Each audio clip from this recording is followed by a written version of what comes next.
Wow, I'm so impressed by the turnout, and I appreciate everyone spending this time with us this evening.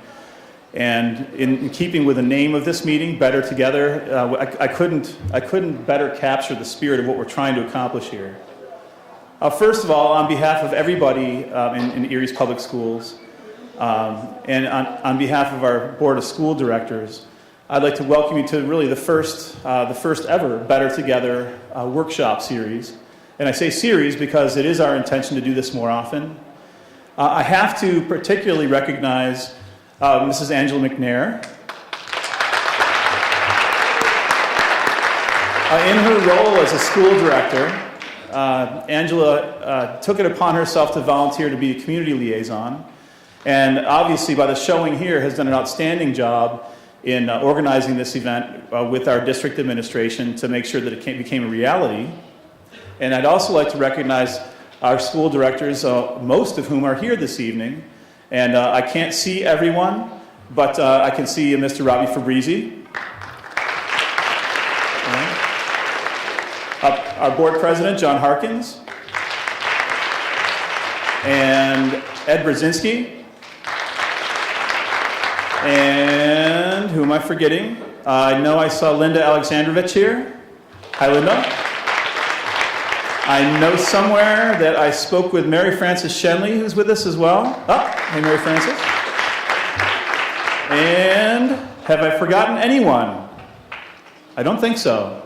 I think this is a great opportunity because typically when we have a board meeting, first of all, we don't get turnouts like this usually. And when we do have those meetings, they're formal opportunities for the public to engage with the school board only through commentary in the hearing of citizens. And that's a one-way dialogue. That is just a chance for people to come up and vent, ask questions that really don't get answered at the board meeting, just to state their position or to pose a problem. And it's not an opportunity for us to have the kind of conversations that I hope we'll have tonight. So more of these types of meetings and opportunities to do that and have that kind of communication, I think, are really important for us to realize our vision of really becoming Erie's public schools and not simply the school district city of Erie. So before we get started and I introduce and turn over the podium to Angela McNair, we have East High's Warrior Battalion Color Guard to post the colors, and then we'll do the Pledge of Allegiance. So.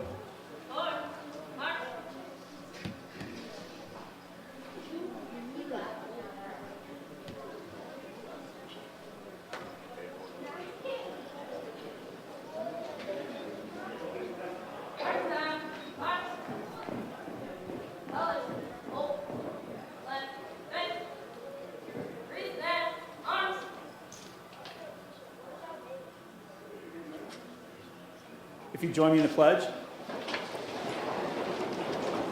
I pledge allegiance to the flag of the United States of America and to the republic for which it stands, one nation, under God, indivisible, with liberty and justice for all.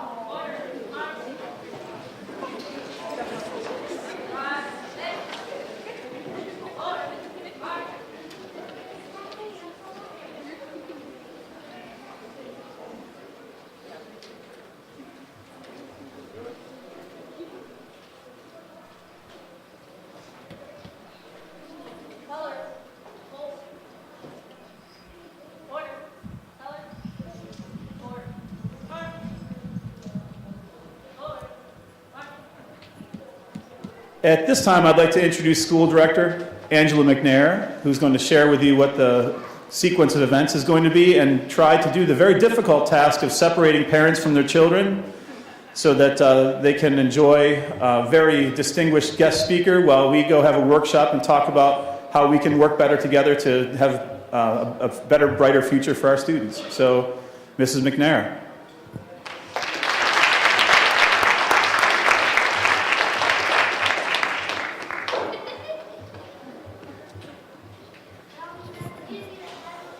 Welcome, everyone. One of the things that I talked about before I became board director is the need for our parents to be more involved in our children's education process And so this is the beginning of what I promised to do. I appreciate all of you coming out. I appreciate everyone who volunteered. And we have 4 different workshops that you can participate in as a parent. In the auditorium, we will have our special guest, Cliff Crosby, who is a motivational speaker and also works with students in Maryland with the Student Assistance Program. To me, that meant a lot that we had somebody who come in who was not just an Super Bowl winner, an ex-NFL player, that we had somebody who could come in and speak to our kids who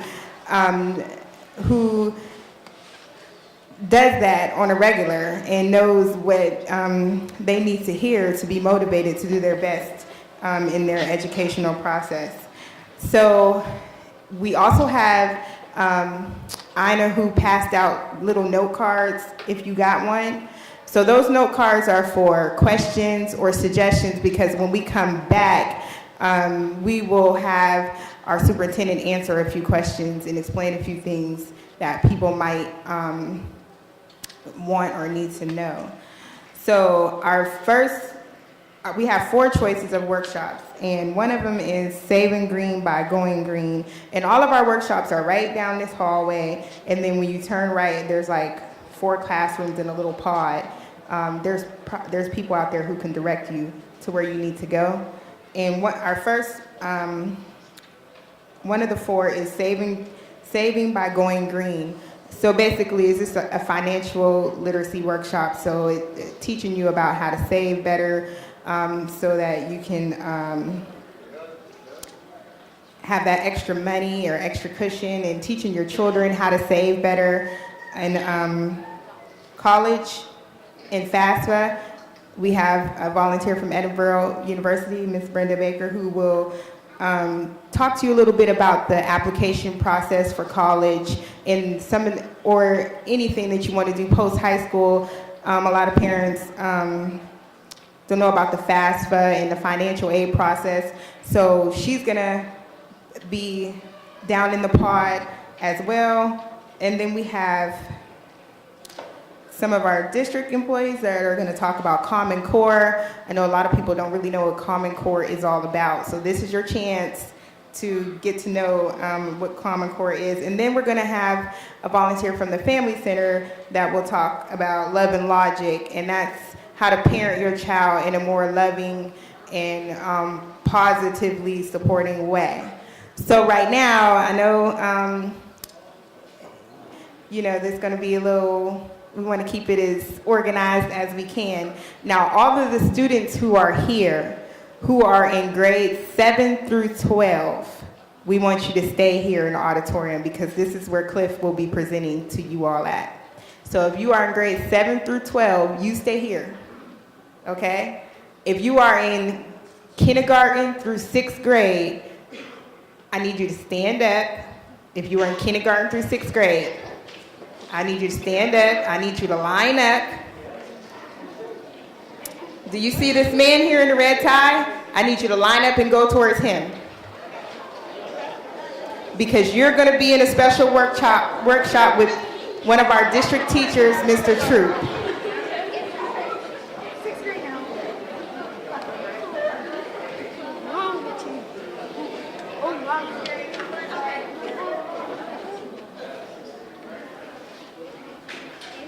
And I know we started a little bit late, so we're trying to get things rolling pretty quick here.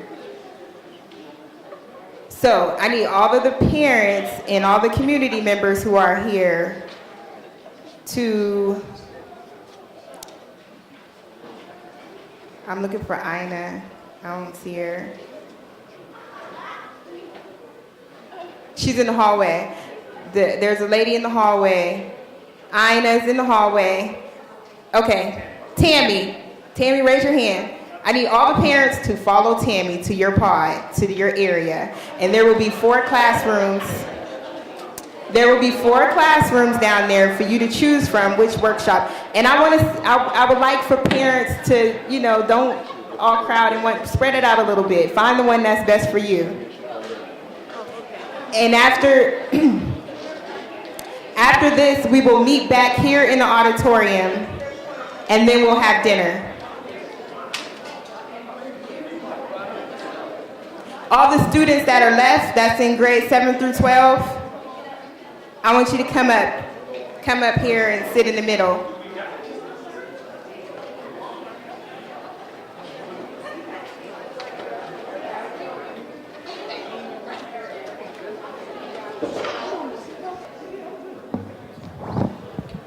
Angela, I got this. I'm good. She gets on me all the time. Oh, so go ahead and start. So the 7th through 12th graders, how many people actually go to East? Can we cut the screen off? Yes, thank you. Stand up if you actually go to East High School. A lot of folks. Okay, all right, you can have a seat. Good, that's good. And it's funny because I see a group of people sitting in the middle, and then I got 3 ladies in the front, which is important. I'm gonna tell you why. Because I know my freshman year in college was funny because when I was a freshman in college, I went to University of Maryland, and the first day of class, my coaches came to my class. And if you weren't in the front row, you were in trouble. You were in trouble. You had to run the stadium stairs, and we had a huge stadium, and you had to touch every stair. And I can tell you what, we didn't make that mistake again. We sat in the front row, because his thing was, if you know yourself, then you should know better than sitting far in the back, because you're not going to be able to pay attention. And he was right, because when you sit in the front row, it's very hard to doze off and go to sleep and not pay attention, because the person is right in your face. Like, you gotta be respectful, right? It's hard. And so I applaud you ladies for sitting in the front. I'm not surprised though. I knew it would be some girls. So I applaud y'all. But I'm here today. I do motivational speaking actually a lot. And it started at East actually. When we won the Super Bowl in 1999, which was the 2000 Super Bowl, I came to East when I got back, and I spoke to my football coach, which was John Dahlstrom at the time, and the superintendent was Mr. Barker at the time. And I said, I want to go back and speak at East. I want to go back to my alma mater. I called them up, and they said, no problem, we'll set it up. And I remember them setting it up, and I didn't think it was going to be this huge event. It was like, we did the superintendent show on the stage before the students got in here, and then every single student was in here except 9th graders. They had to watch it on the TV screens, and it was this huge event. And when they said go, I was like, I didn't expect all these people. And it was my first time speaking, and my mom was at that one. So it was the first time I'm speaking, and I'm talking about some of the things me and my mom went through as I grew up. And she was actually here, so I'm a little nervous, not sure how she's gonna take it, because, you know, it was some key things about her life and her situation that impacted me, and I had to get it out. I had to let somebody know, and I had to talk about it. So I wasn't really sure how she would take it. So it was a difficult situation to be in, and doing it for the first time. And it's funny because I did it that one time. And this is important because I did it one time. Didn't know what was going to happen, didn't know how it was going to make people feel or impact people. And the next day, I was on the front page of the newspaper, and my mom was on my shoulder crying. That was the picture. And I had the mic in my hand like this, my ring on, and I was in a suit. And in the black community, that paper sold out. Everybody brought that paper in the 7-Eleven, in the A+ stores, in the Moe's, everybody bought that paper. And everybody that I saw in the neighborhood, like some of you all's parents saw me, and they said, I wish my son could meet you. I wish my daughter could meet you. I've been telling them about you. And I said, for real? And it was just impacted so many people because, one, a lot of those people knew my mom, and they knew what she had been through. And then a lot of those people knew me, and they wanted their kids to follow my footsteps. So it was a lot of people affected by it. It wasn't just the students, it was adults that knew my mom, that was in the street with my mom, that knew her, and they knew what she'd been through and where she was going. And so it was a lot of people affected. And I did that for free, right? I spoke for free, did it. and I enjoyed it too, right? Felt good. Now I do it. I get paid $500 an hour to do it, to just share, to just talk. And it's funny because I never thought in a million years that that story would be worth that much to so many people. Never thought it in a million years that I would be sharing that story. And I was talking to Mr. Brzezinski in the hallway. In about 2 weeks, I don't know why I'm gonna say this because my mom's gonna wanna come with me, but in about 2 weeks, in April, I'm going to Bermuda to speak. Now, I'm going to a gala. So at this gala, they're honoring, so I don't know if you know about Bermuda, I'm gonna give y'all a little history real quick. Bermuda is part of the British colonies.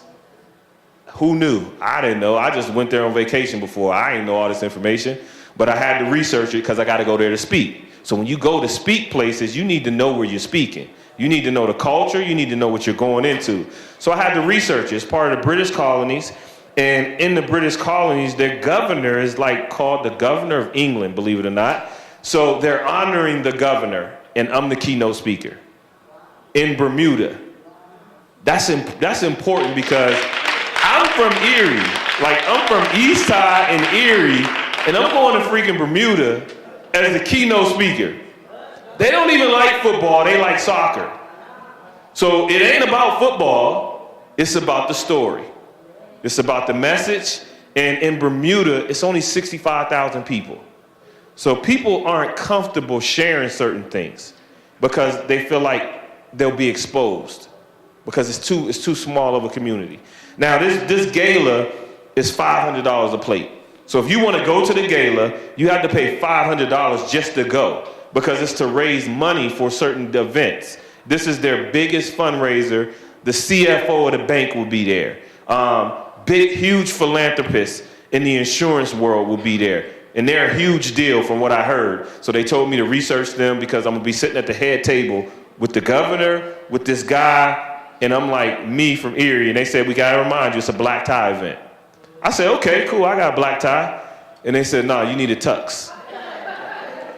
So I gotta go rent a tux. They're gonna pay for it, they're gonna fly me out. So I'm sharing this because you never know where your story could take you. You just never know why you going through the things you're going through, or why your mom or your dad is going through that. It might be to teach you a lesson. And for me, they're flying me out there, first of all.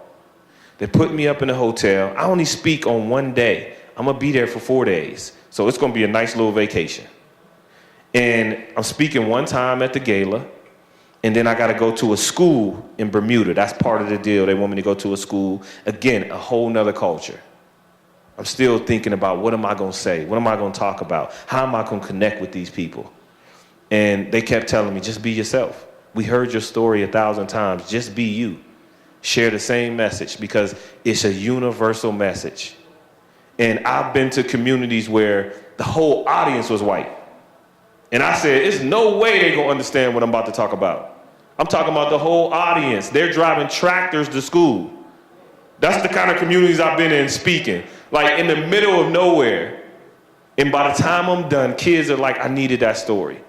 My dad is going through this. My mom is going through that. Or, you know, I'm trying to make it every day. My mom just passed away. They just opening up their heart to me. And it's funny because I never know what the feedback is. I went to Piper Burley today, spoke to some kids. Anybody here go to Piper Burley? I went there today, and I'm gonna show you what happened when I went there. The principal walked in, and he went like this. Anybody know what that means? When a principal does this? No? You never had to do that at your school? Who knows what that means? Say what it means? To be quiet, right? So at Piper Burley, when the principal walks in, he goes like this. And so the kids are supposed to follow him and do the same thing, right? They're supposed to do it so he knows that he got their attention and we can start the session. So as he did that, about maybe, and this was all the middle school kids, probably about 10 of them raised their hand, so they didn't really follow, right? So at the end of the thing, I said to them, that's so disrespectful.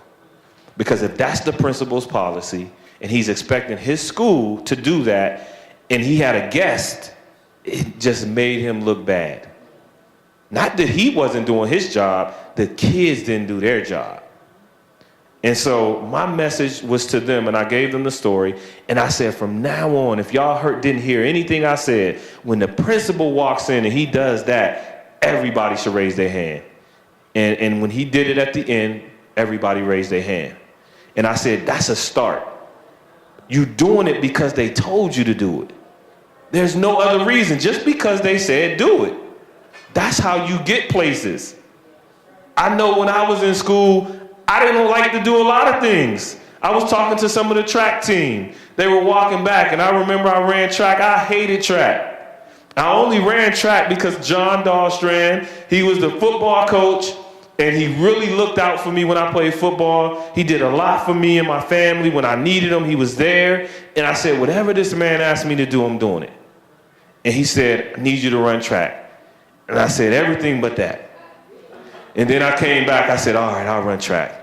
And so, because I don't want to, who wants to go to practice to just run?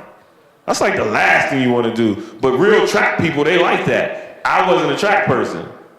And so I got on the track team. But another reason when I got on that track team, when colleges came to recruit me, the first question they asked me was, are you on the track team? University of Maryland came, Syracuse, North Carolina. That was one of the first questions they said, do you run track? And I said, nah, I wasn't running track at the time. And I said, well, why is that important? They said, if you play football, you should be working on your speed all the time. So you should be on the track team. Made sense to me, but I didn't know. So if you're a football player, you're an athlete. You're not just a football player. You need to train all the time if you're trying to get to the highest level. If you're trying to get to the highest level at whatever you do, whether it's football, basketball, you need to do it all the time. You should eat, sleep, and think about that activity, whatever it is, except Xbox and PlayStation. All right? Because I know we got some of those in here, professionals. Because I got a 12-year-old. He will literally sit on the couch and play that all day long. And he got his little headphones with the little microphone. You got that too? Yep. You got your gamer tag and you talking to your boys, they at their house. It just make us we lazier than we used to be. I remember you had to go to somebody's house to get a game. Like you literally had to walk over there and say, you want to get a game? Now you just like, hey, you online? All right, get online, let's get a game. And you just sit on the couch. You ain't got to move from your house. And so just warming us up, I'm going to do an activity real quick. So I'm going to ask some of the students questions. So see who can answer these questions. I need one of the students to raise their hand and name me 2 colleges outside the state of Pennsylvania. Who is that back there? Go ahead.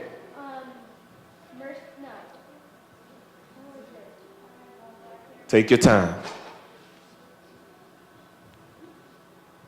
You got it. You know this. Think about the NCAA tournament. That's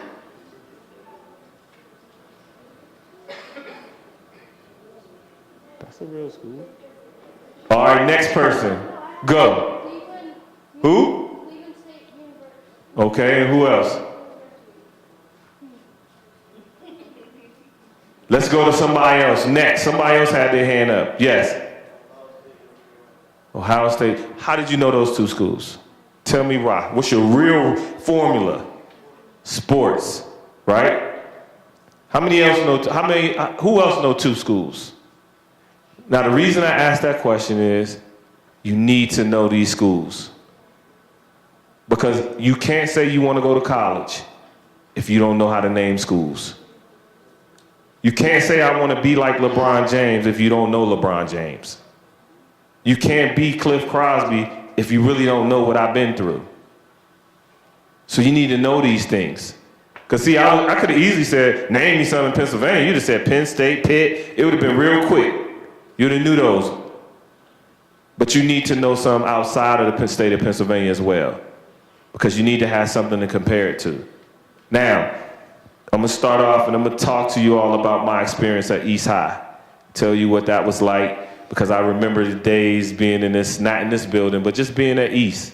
I remember those days. Some of those teachers aren't here, but I'm going to explain some things that happened at East. And, you know, I went to prep. Many of you don't know this. I went to prep, Cathedral Prep, for 4 days. And I'm gonna tell you what happened at that school. First of all, they recruited me in my neighborhood. They came to the basketball court because you might not know this. I was one of the best basketball players in 8th grade. So I had some game, and I could play ball too. And I went to Wayne, and I was pretty good in 8th grade, not in 7th grade. I was just okay, but I was pretty good. And I had some other people in my family that were good. My uncles were all good in basketball. Probably, that's probably where I got my game, just playing against them, going full speed, killing me. So it used to be rough playing against them. So I had a little game, and I was fast. I could get a lot of steals. I played good defense. Wasn't the best shooter or scorer, but I could really play good defense. And so in 8th grade, Erie Cathedral Prep came to my neighborhood and they talked to me about going to their college. And they said, man, you could, and it's funny because I remember it. These are the words they said. They said, you can be the next Mark Tate. I remember it like it was yesterday. And I didn't really know Mark, but I'm like, why can't I be one of the other guys? Because Mark wasn't the best player. Why I gotta be him? Because we're both black? I didn't understand why. But they were like, you can be the next Mark Tate. Because Mark Tate played basketball and he played football. So for me, I didn't want to be the next Mark Tate. I wanted to be the next whoever the best player was. And they said, but we really want you at our school. And if you play basketball in Erie, Cathedral Prep, they had a McDonald's Classic. That's like a big deal. So for me, I really wanted to play in that game. So I was like, I'm going to prep. Like, this is it. And before they left, they said to me, it's all boys school. I said, really? That don't even make sense. But I heard them. I did really hear them. You know how sometimes your teacher say, we got a test tomorrow, but the bell just rung at the same time. So you hear her, but you on your way out the door. Yeah, you get to school tomorrow, like, we got a test? When did you tell us that? And so that's what they did to me. They tricked me. They said it on their way out after I said yes. And so when they left, I got the prep. And when you get in high school, you're looking for prom. You can't wait to prom. You can't wait to see new girls, new guys. It's exciting to be in 9th grade in high school. It's a bigger locker, everything big. And so I got there, and I remember going down all these hallways. I'm looking for the girls. I'm like, where are the girls? Like, this is prep. Like, this top of the line. I know they got some girls that I ain't never seen before. And so I'm looking for the girls, and I keep running into dudes. Dude, like, where's the girls? And he's like, what do you mean? There's no girls here. It's all boys. I was like, what? And then I had that moment, like you said, oh, they did say that. And the second thing was, it wasn't just boys. It was all white boys. And that was a challenge for me because this is the first time I left the Harbor Homes. It was my first time outside of that neighborhood. So see, I was used to being around my friends, my boys. We all looked the same, talked the same, did the same things. We had our own little language. We talked Pig, Latin, Ebonics, all that. So I get the prep, and they don't talk like that. They using complete sentences. They sound real smart. So I got there sounding real dumb. And it made me not confident in myself. And I remember just shutting down like, I don't even want to talk. Like, I don't even want to talk because it don't even make sense and I don't feel comfortable about what I'm talking about now. But if I was around my boys, you couldn't keep me from talking. But when I got the prep, it was like, I'm not going to say a word because these kids on a different level. We in the 9th grade, but they on a different level. They have some different training, different education. And so that was a challenge for me. And then the next thing happened is I went to the cafeteria. Now, I came from East and Wayne and schools where Joanna Connell, where I went to elementary school, and I got a free lunch. Every school I went to, I got a free lunch. I get to this school, and they said the cafeteria was a nice cafeteria. So when you go to prep, you got to pay. You pay to go to school. They got a nice cafeteria because you paying for it. And I get in there, and they said, you just get whatever you want because you paying for it. But I didn't know it at the time. So when it's free, and I thought I got a free lunch, I'm just getting everything. I ain't even eat salad at that time, but I'm getting the salad. I'll try it. I don't even know if it's gonna be good, but I'm like, it's going on my tray. So I get this salad, get all these little snacks. It was so unhealthy. My tray was just unhealthy. And I get to the checkout and the lady said, that's $10. I'm like, $10? I said, you must don't know who I am. I just got here and I get a free lunch. I don't have my ticket today because we had the little green tickets. Yeah, the little tickets with the numbers on it. And I said, I don't have my ticket. I don't even know if they gave it to me, but I get a free lunch. And she looked at me and said, excuse me, but everybody here has to pay. There's no free lunch system. And I said, wow, that was the second shock. So the first one was I was around all these white people that I'd never been around that many white people in one setting, except at the mall. And so I get there and I realized that not everybody gets a free lunch. This is a shock to me because remember, I went to Wayne, I went to East, and all of my friends got a free lunch.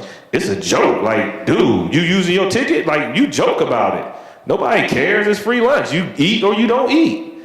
And so at this school, it was kind of embarrassing to me because I felt different. I just felt out of place. I felt different. And had I stayed at prep longer, I probably would have skipped lunch because I didn't want to be embarrassed or have to talk about why I can't eat lunch. And then the last thing happened is we had to wear this ugly uniform, you know, kind of similar to what I got on now. See, I'm older now, so it feels cool. Like, I feel cool to have on khakis. I'm chilling. But to go to high school like this, oh no, this is not the outfit I want to choose in the morning. And so we had to wear this outfit, khakis, shirt like this, tie, and a school sweater. And you had to have all of that on unless you were in violation. And I said, how much is that sweater? Sweater was like $30. And here's the kicker. So all of that was happening at school. And then I had my mom at home who was suffering from a drug addiction. And she was going through drugs and she was going through some things at home. And that was also in the back of my mind. But I used school and I used sports to just kind of zone it out and not think about it as much. But it was going on. It was there. It never went away. And my mom is sitting here today and she's healthy and living a full life and in the church and doing all these great things. But there were some moments where I didn't know who she was. I didn't know where she was going. And I was afraid of my mom. I was angry at my mom. And then I didn't know my dad. Never met my dad. It's 5 of us in my family. I'm the oldest. I'm the only child that didn't meet his dad, that doesn't know his dad. So not only am I dealing with that, I'm dealing with who am I? Like, who do I look to say, a mirror to say that's me? I'm gonna look like that when I get older. Heck, I'm losing my hair. I used to have waves in high school, man, like do-rags on and brushing my hair. I don't know if I'm gonna be bald at one point or what. I don't have that dad to look to say, oh, that's where I got it from. And so I was angry, but I didn't take it out on my mom. I took it out in sports, took it out at school. I did things. And when I got to prep, the last draw was they told me when I tried out for basketball, as a freshman, I said, I'm playing varsity. I'm not playing JV. I get to prep. They said, you playing freshman. You going to the freshman team. I didn't even know about a freshman team. I just knew you had JV and varsity. So I get to prep and they talking about a freshman team. I'm like, that's below JV. So I know I'm not coming here because all of my friends are at East and they're playing against Academy, Strong Vincent. I'm like, I'm not even going to be playing against them.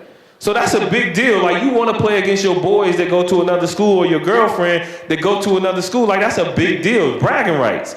And so I said, oh, no, I can't come to prep. I said, I'm varsity. And they said all of our freshmen start in the freshman team. I said, nah, this is not the school for me. It was too many barriers in the way. I couldn't do it. And I made a decision. And it's funny because my mom was going through what she was going through. She couldn't really help me make that decision. I made a decision for myself. And I went home and I said, Mom, we going to East. I need to go to East. I can't do prep no more. And I left. Now, some of you all, that probably been a terrible decision. Ain't no telling where I wasn't supposed to make it. I was supposed to fail when I left prep. And I'm sure the people at prep were probably like, he'll be back, or he ain't gonna make it. And that year, I came to East, played varsity, on the varsity team, started, averaged 18 points a game, and I broke the freshman scoring record in the city. That's Prep, Strong Vincent, that's everybody. Broke that record, right? But I'm sure in the back of the Prep people mind was like, he ain't gonna make it. He need us. He'll be back. He'll be begging, knocking down our door to come back. Never looked back. Came to East. I knew where I wanted to go. I said, I'm going to East, and I'm playing on the varsity team. And that's what I did. And I started all 4 years. I started every 4 years. And went through that process, and I had brothers and sisters, and I'm the oldest in the family. So I remember some days I was mad at my mom. See, y'all got it made. Y'all get a ride to different places, to ride to the store, get out the car, go in. I had to walk. You gotta walk too, that's good for you. You gonna remember it later.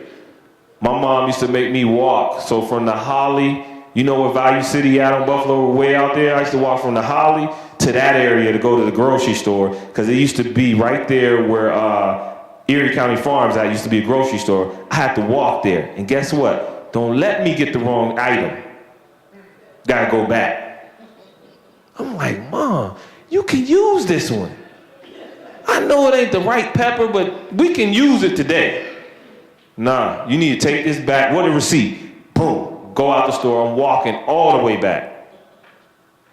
Mad. I'm talking about mad. I never said anything, but I'm mumbling on the way. I don't know what I'm saying, but I'm mad.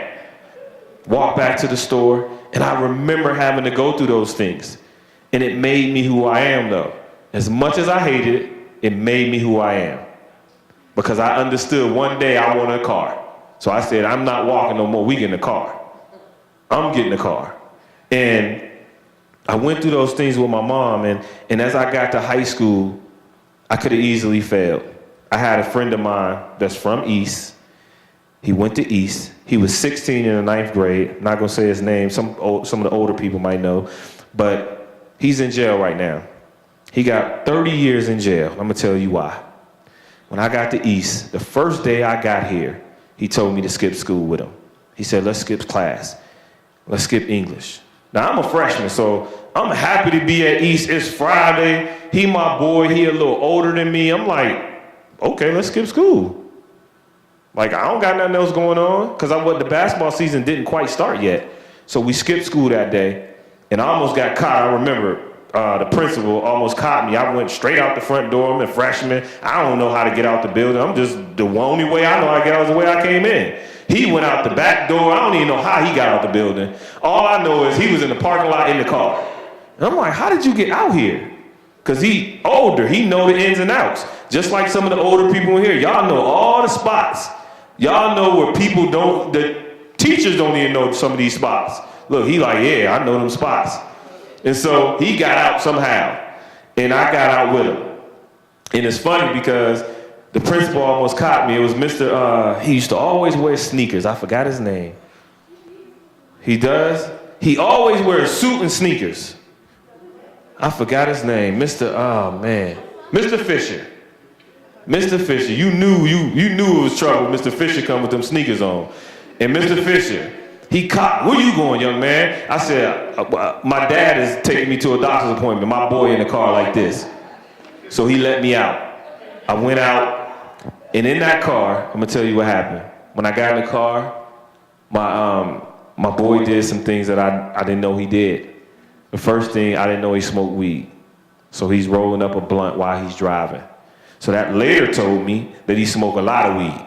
You can't roll a blunt and drive. Right? That takes some skill. So I learned he smoked a lot of weed.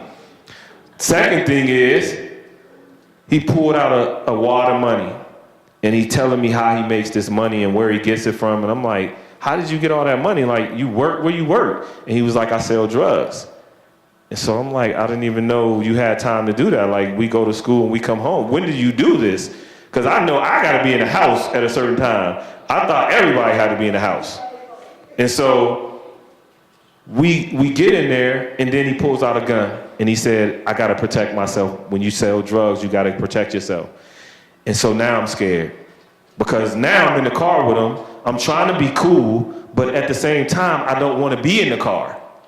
But I don't know how to tell my boy that. This is my boy. Like, I look up to him. So I don't know how to tell him I'm scared. Because then I look like a punk. I don't look cool. It's just not a good look to tell your boy, like, I'm scared. I don't want to be in here. So I had to go along. And I say that because we get ourselves in a lot of situations by going along. Because we can't tell our boy, look, man, I just don't want to do that. That's just not me. And I was the same way. But let me tell you what happened 2 weeks later. He asked me to skip school again. That particular day, I had basketball tryouts. And every player on the team had to go to tryouts. I don't care what your level was. Whether you was a starter last year, you had to try out.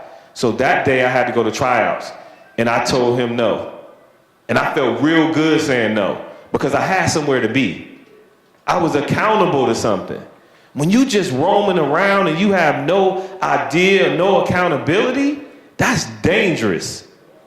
Especially for y'all age. Because y'all haven't been through enough to know when is a bad situation bad. Because y'all learn from mistakes. So guess what? If you got nothing going on, you're going to find yourself in a lot of mistakes.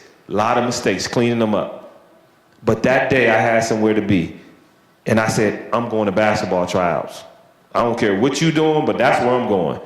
And he skipped school like he normally did. And he skipped school all the time. This particular day wasn't that same day. When he skipped school that day, I saw him on the news that evening. And he was on the news in handcuffs.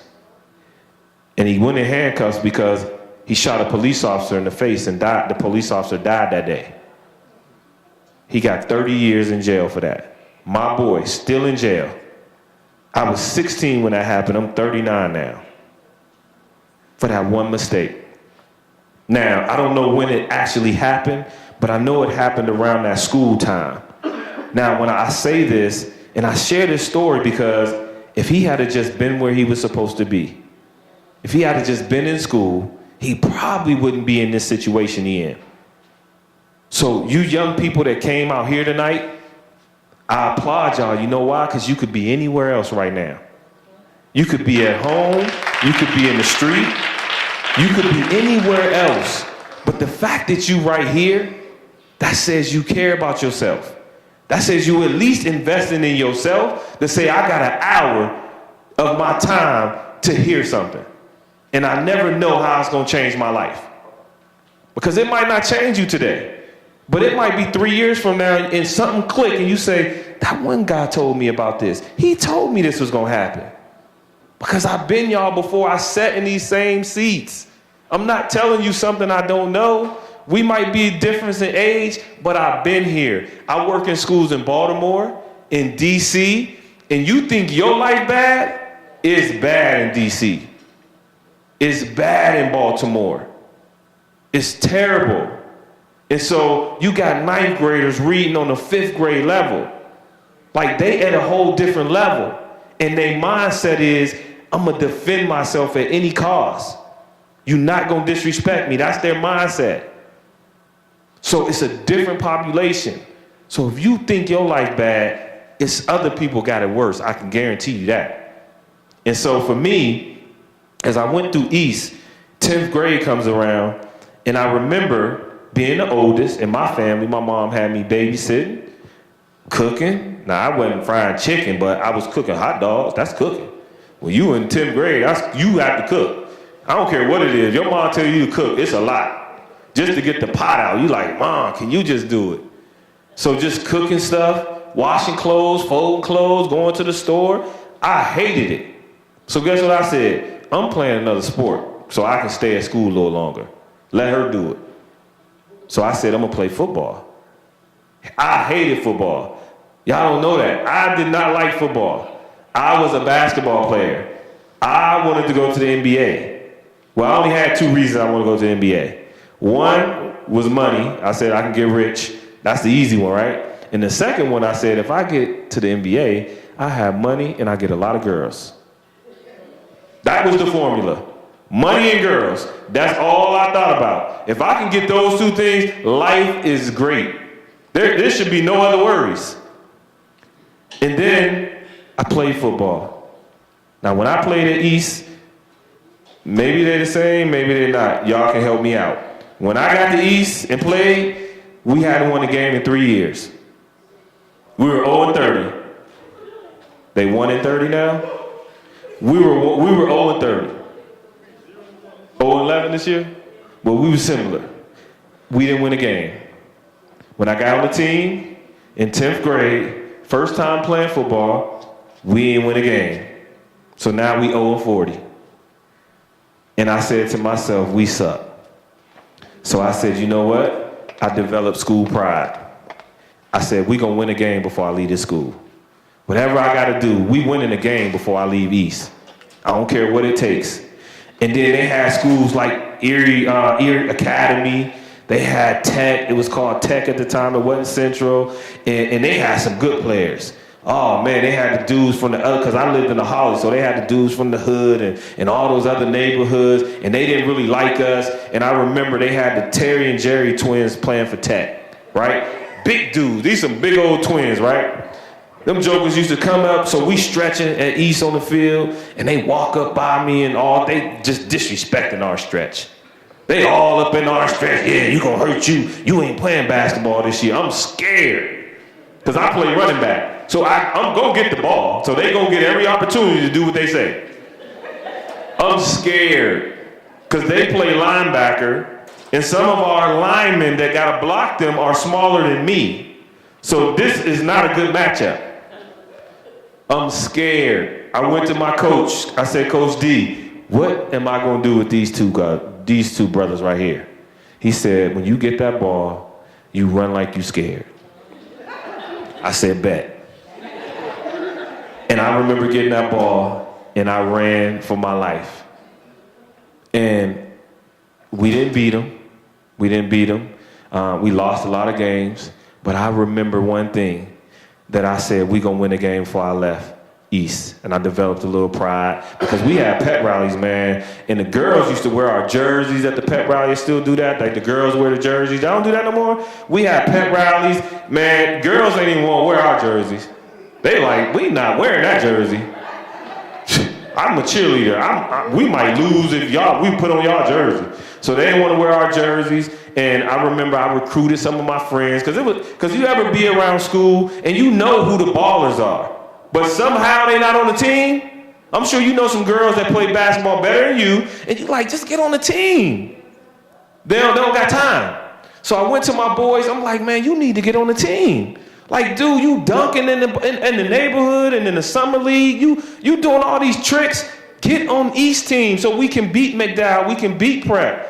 And finally, a couple of them got on the team, and I made a deal with them. You get on the team, I'm gonna help you. I'm gonna do whatever I can. And some of them got on the team, and they played, and I was so happy. And we won a couple games in my junior year. Now, the funny thing is, we played a game in Pennsylvania. It was called Greenville, Pennsylvania, I think it was. Now, we played this game, and this is where everything changed for me. After that game, we played this game, and we were terrible. I'm going to tell you how bad we were. I scored 5 touchdowns in one game, and we still lost. You would think 5 touchdowns should be enough to win the game, right? Whoever you play. I had 5 touchdowns. I had 258 yards rushing. We still lost by like 3 touchdowns, right? So after the game, the coach come up to me from the other team, and he said, "You the best player that ever came through this stadium." And he had been there over 10 years. He said, "Whenever some colleges come to my school, I'm sending them to East." And I looked at him, and I said, "I don't believe you, whatever." And let me tell you why I didn't trust adults at that time. Because again, I told you my mom used to be on drugs, right? And my mom told me 100 times when she was on drugs, "Baby, I'm gonna stop. I'm gonna stop doing it. I promise you I'm gonna stop." And she used to show me the drug, and she used to be like, "This is my last time doing this." And I believed her every single time. It's my mom, I love her. I believed her every single time. And she never stopped until, it was a point she stopped, but she never did when she told me. So I didn't trust adults. So when that coach told me that, he sounded like my mom.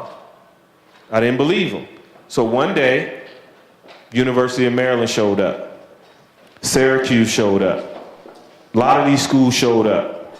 And when they showed up, they said, "We heard about you." we heard that you were a good player and we needed to come see you. And I know the younger kids are coming in. I'm going to end in a little bit, but they said we heard about you. And the reason that's important is I don't care if you go to East. I don't care what school you go to in this city. If you is as good as you say you are, people will hear about you. Just keep working hard, keep doing what's asked of you, and keep making good decisions. They will hear about you. You do not have to go look for them. They're going to find you. And when they told me that, I could not believe it. And that's how I started getting recruited, from another coach who saw something in me and told somebody else. Now, when I go to all these places and I speak, you think I'm going to Bermuda because I hooked it up? They heard about me. It's still going on. They heard about me talking. They want me to come. I've been to some places where they just heard. They just heard I was good, and they thought I'd be a good fit.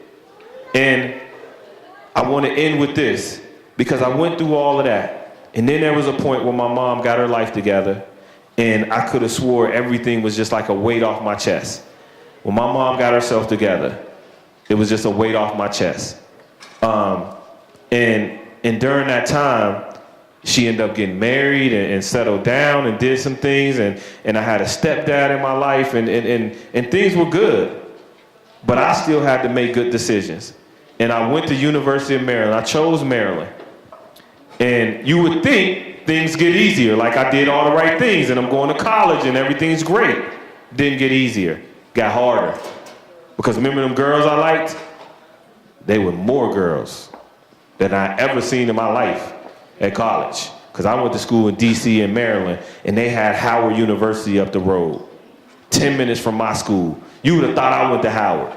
I was up there every Friday, because that's where the girls were. Every Friday I was on their campus. But I had that girlfriend back at home. And let me tell you about her, because I was in love. Let me tell you how in love I was. And y'all can tell me, young people, some of the old people might have played this game. We used to play this game. We'd be on the phone, talking sweet nothings. Baby, I love you. What you got on? All those things. And then at the end of the phone call, we say, you hang up first. It took us 30 minutes to get off the phone. 30 minutes. We going back and forth. No, you hang up. No, you hang up first. And then it got to the point you get tired and you just be like, all right, we gonna hang up at the same time. We gonna count to 3. That's where that came from. Same time, I don't know you. We 1, 2, 3. Nobody hang up. Still on the phone. So I'm just giving you an idea how in love I was. And then my coach pulled us in the room. In college, a coach pulled me in the room. It was me and everybody else that was on scholarship. So it's 13 of us. He pulled us in the room, 13 of us. Now there was guys from Florida, Texas, Rhode Island, New York, New Jersey. These were the top players in their states. Because I was a top player in my state. I was a top 33 player. Played in the Big 33. One of the few people from East that did that. And he pulled us in the room and he had us sit in there. And he said, I'm gonna tell y'all 5 things that's gonna happen to y'all this year. And these are the 5 things. He said, somebody gonna get caught cheating on a paper or on a test because you weren't prepared for college. Somebody gonna get kicked out of school. You're not gonna go to class, you're not gonna do what you're supposed to do. You're gonna get kicked out of school. The third thing he said is, somebody gonna be so homesick, they just gonna quit. They just going back home. It's too much, they homesick. The fourth thing he said was, somebody gonna get a girl pregnant. Because it's all boys. It's like somebody, and we all pointing at each other. He gonna get her pregnant. He don't use condom. We pointing at each other. Ain't nobody is saying it's gonna be me. Like, you just don't say it's gonna be me. And then the fifth thing he said is, somebody just gonna fail out. They gonna give it all they got, but their high school didn't prepare them for college. So it's just gonna be too much.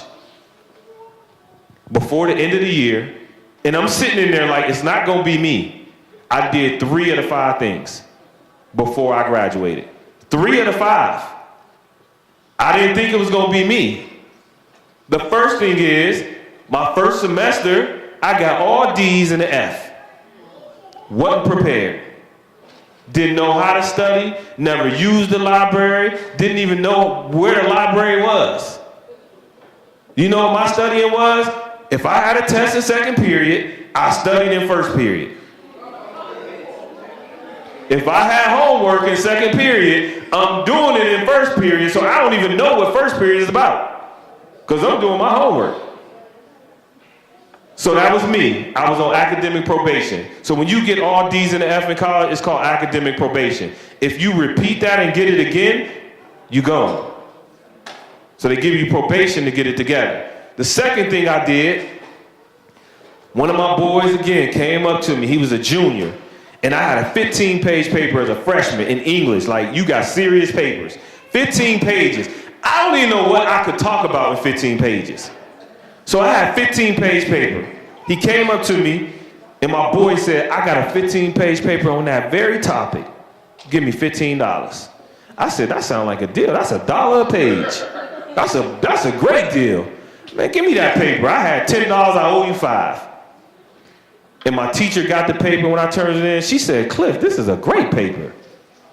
But your last paper was an F and this is an A. This is not your writing. She said, you don't even write like this. You don't even talk like this. This is not your paper. Guess what? Got caught cheating on the paper. Could have lost my scholarship. Could have lost my scholarship. But they told me because I played football, I represent the university, it's a bad look, we're gonna work with you.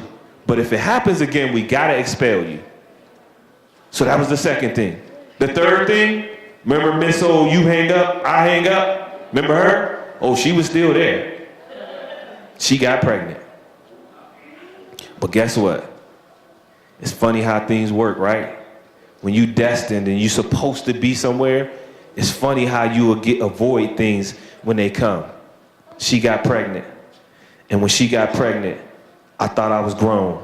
You couldn't tell me nothing. My girl pregnant, I'm about to be a dad. Here I am, don't got no job, don't know how I'm gonna take care of her. But I'm happy, I'm a man now, like, this is my baby mom. And she got pregnant, and I'm gonna tell you what happened. So all the non-black people in the room tell you what happens in a black family when a girl get pregnant. Especially when you the man and the girl get pregnant. This is what happens. I brought that baby home, I said, Mom, I'm a dad. And guess what my mom said? That baby don't like nobody in our family. She grabbed the baby and she went to the photo album and she pulled out baby pictures. Nope, don't look like grandma. Don't look like your little brother. Don't look like me. That is not your baby. That's what happens in a black family. You might not know it, but it's happening. And my mom said, you taking a blood test. And I said, come on, Mom, like, this is my girl. Like, you hang up first. This is her. Mom, don't do this to me. This is my baby. Took the blood test. No lie, I was in college. My roommate slid it under the door. 3 o'clock in the morning. Now, here I am in college. You think I'm smart, right? Got the test, opened it up. It said you are 99.9% excluded as the father. So I said, hold on. That must mean I'm the dad. I said, hold on. So I went to my boy room, woke him up at 3 o'clock in the morning. I mean, waking him up. Because see, we didn't have cell phones where you could just Google excluded. Because I need to know what excluded meant. See, y'all laughing because you know what it means, but when it's your life, you like, I need to be sure. I got the dictionary. I'm like, dude, I need that dictionary. He's like, man, I'm asleep. And he is from New Orleans, so he talking like Lil Wayne. I'm like, dude, I need it. He was like, man, you go, hey, man, if I open this door, man, we gonna find. I'm like, man, give me the dictionary. So I got the dictionary. I'm looking it up. Excluded, withdrawal, you are not. I'm like, oh my goodness, heart broke.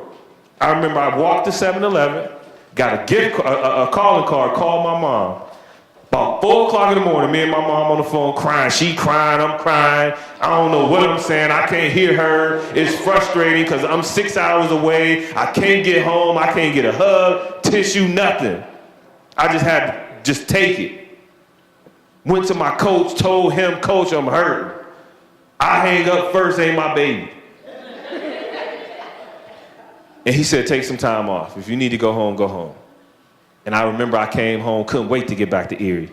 Came home, the people at the church prayed for me. Baby, you're gonna be all right. Because I'm hurt, I'm devastated. Like, I might not even go back to college. You know, when you get hurt, you hurt. And so I remember, how much time I got? Now, done? All right. I'm sorry, I gotta end my stories. I know y'all into it. We could talk about these stories all day. So I'm gonna finish up, but I got back home, and I'm not perfect, right? I made some mistakes when I got back that could have really took my whole career in another different direction. Because when I found out the baby wasn't mine, I wanted revenge on somebody. And I was angry, I was hurt, and it could have really went south. But again, made a mistake, it got fixed, people took a liking to me and they did something about it. Now, I did all those things and I graduated from University of Maryland, but I'm just telling you the journey.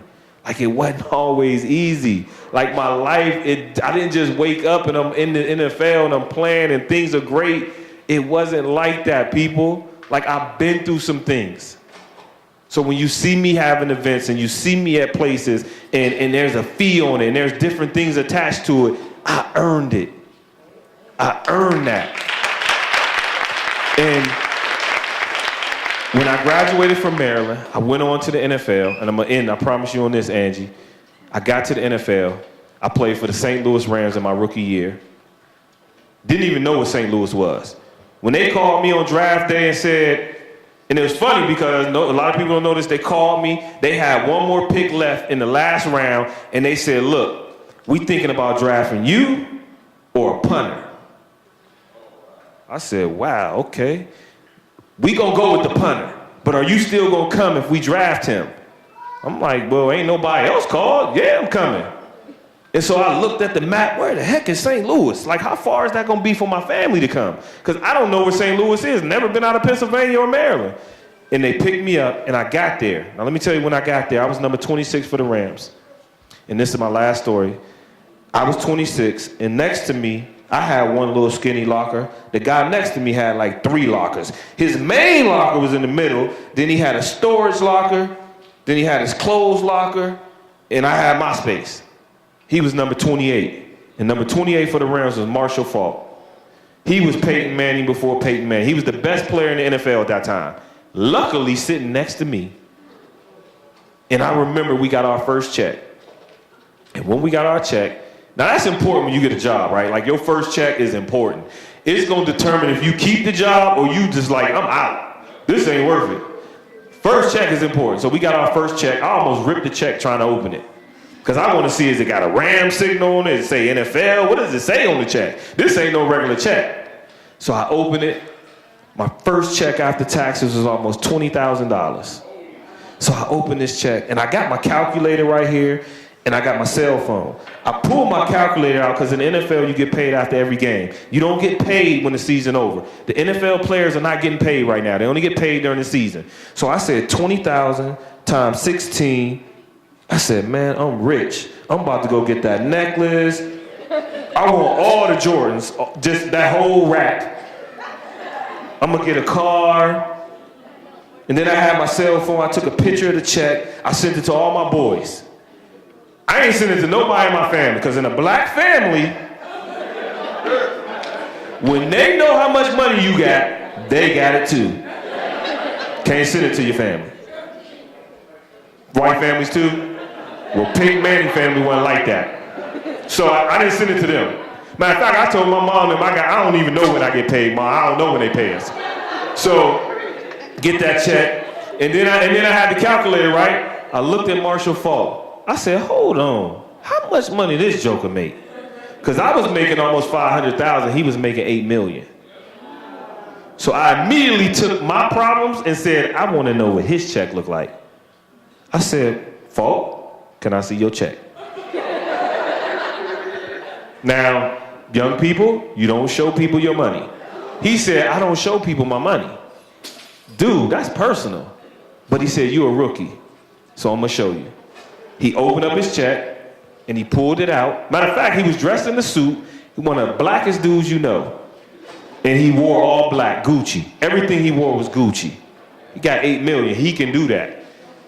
And when he pulled it, I used to call him black on black. And when he pulled it out, his check after taxes was $375,000 in one check. Never seen a check like that in my life. Took a picture of his check, and then I got my calculator. I said 375,000 times 16. I said, man, I'm broke. We ain't even got the same money. We in the locker room together, but we really not in the same locker room. And I'm gonna end on this. He said something to me after that. And everything else he said to me after that, I was all ears, because he had been there.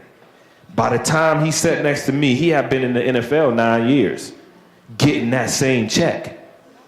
That's a lot of years of getting that same check, right? And so he said to me this, and I'm gonna end on this. He said, you made it. He said, you graduated from college, you graduated from high school, you one of the best athletes in your city, everybody know who you are.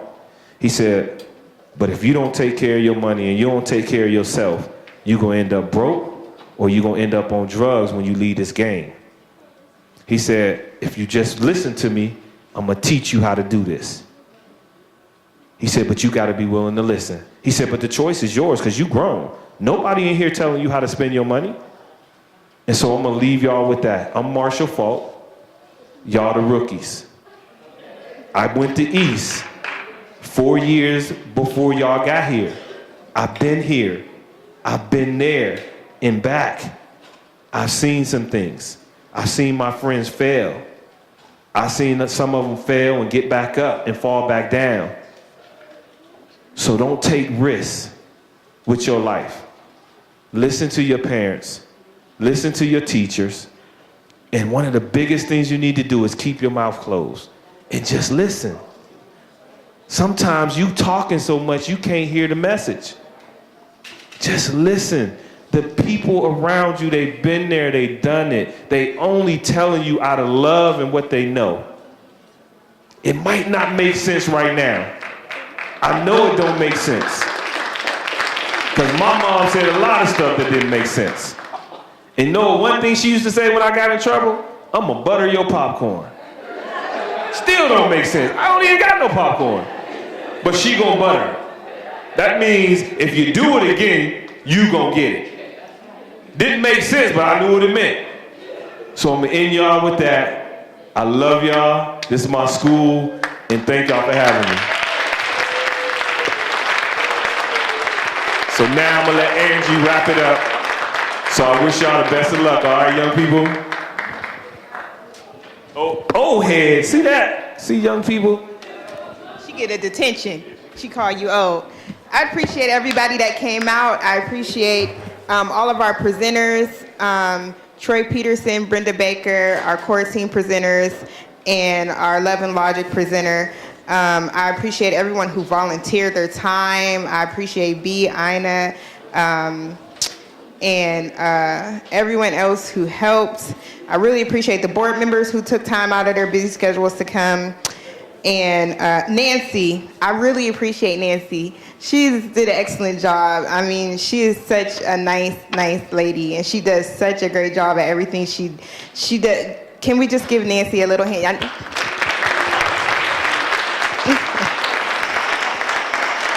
Okay, I got like 2 quick announcements. On this Saturday, there are actually 2 events. There is a father and son lunch and job fair at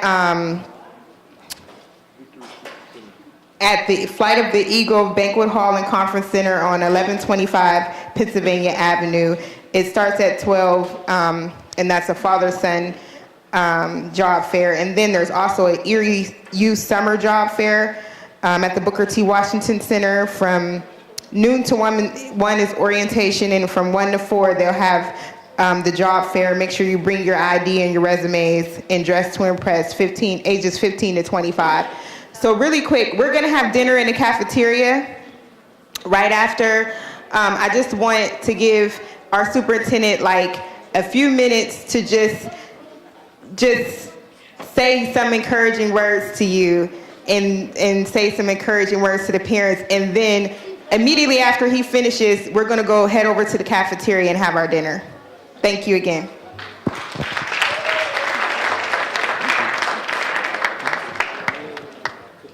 So I'm the only thing standing between you and dinner.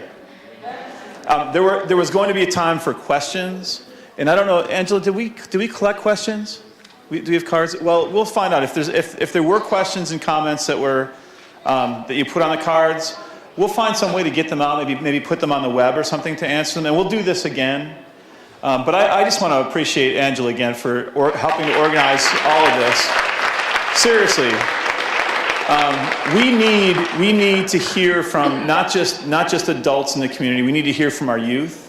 We had an event at Strong Vincent earlier today where we started that dialogue. They've done some good work over there too, and having our young people share with us the things that are important to them and to help teach us how we can do a better job of educating them.